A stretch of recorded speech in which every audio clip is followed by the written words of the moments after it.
Bonjour à tous et bienvenue sur boursicoté.com pour cette nouvelle analyse technique du CAC 40 en clôture avec une séance qui confirme la poursuite du mouvement haussier tel que nous le pressentions hier avec une 6 ouverture sur gap haussier.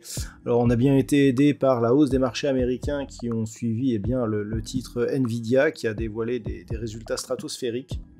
Et donc on a accéléré ici à la hausse pour avoir cette configuration légèrement excessive, puisqu'après une ouverture donc sur gap haussier, on est revenu à peine ici au contact de la bande de Bollinger inférieure pour au final marquer et exploser même les précédents records. On explose aussi l'extension de Fibonacci ici qui nous donnait 7883 points pour clôturer donc sur un nouveau record puisqu'à 7911,60 le CAC 40 gagne ce soir 1,27% par rapport à la clôture de la séance précédente. Il s'agit donc d'une phase d'accélération.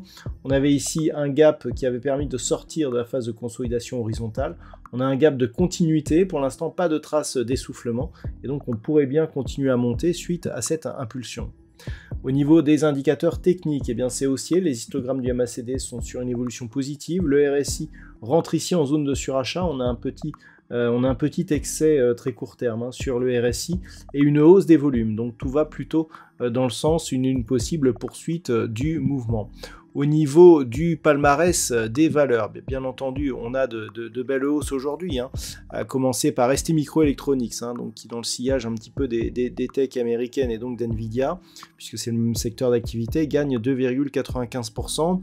On a Stellantis et AXA qui sont sur des hausses proches de 2,8%, juste avant Schneider Electric et LVMH qui gagne 2,29%, ça aide bien le CAC 40 à monter. Au niveau des plus fortes baisses, il n'y a pas grand chose dans le rouge. Carrefour perd 1,15%, Alstom moins 1%.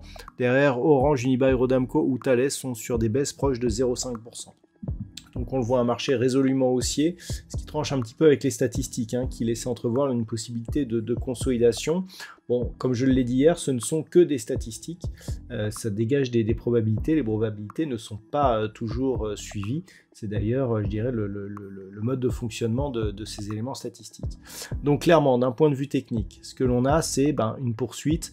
Là, ça va être difficile de trouver des objectifs, puisque ce sont des niveaux qui n'ont jamais été cotés, donc on ne peut pas parler d'effet mémoire de prix sur ces évolutions. L'extension de Fibonacci ayant été cassée, on peut d'ailleurs voir qu'elle n'a pas été très significative, on a failli la franchir sur gap, on n'a plus beaucoup de repères. Donc par rapport, je dirais, à cette phase, on voit ici qu'on est sur une accélération, donc on valide totalement la dynamique haussière. On a eu de hausse des volumes, donc demain on pourra continuer à monter. Au moment où je vous parle, les futurs sont quasiment sur les plus hauts du jour.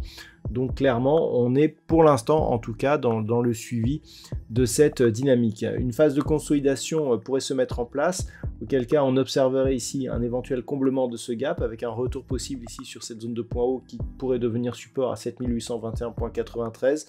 On a cette zone ici intermédiaire qui a été résistance puis support sur la séance d'hier sur des niveaux proches des 7800 points.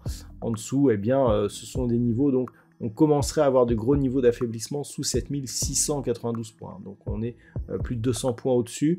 Autant dire que pour l'instant, on peut continuer donc à regarder vers le haut. Voilà donc ce que l'on peut dire sur cette analyse technique du CAC 40 pour ce soir. D'un point de vue statistique, un petit peu comme je vous le disais hier, le fait de ne pas avoir eu cette phase de consolidation, on a une neutralisation des statistiques. Le nombre d'occurrences est assez limité, on n'a pas beaucoup de potentiel que ce soit à la hausse ou à la baisse, c'est globalement neutre. Donc par rapport à cela, on observera ce qui se passe au niveau de la dynamique pure. Une réintégration ici à l'intérieur des bandes de Bollinger est probable, mais encore une fois, pas obligatoire. On avait vu des séquences déjà où il pouvait y avoir 3 ou 4 bougies à l'extérieur des bandes de Bollinger sans que l'on ait de mouvement de consolidation. Donc là, il ne faut pas préjuger de cette configuration pour dire que l'on va forcément revenir. Voilà donc ce que l'on peut dire pour ce soir. Je vous souhaite de passer une très bonne soirée. On se retrouve dès demain pour d'autres analyses techniques, toujours sur le site boursicoté.com.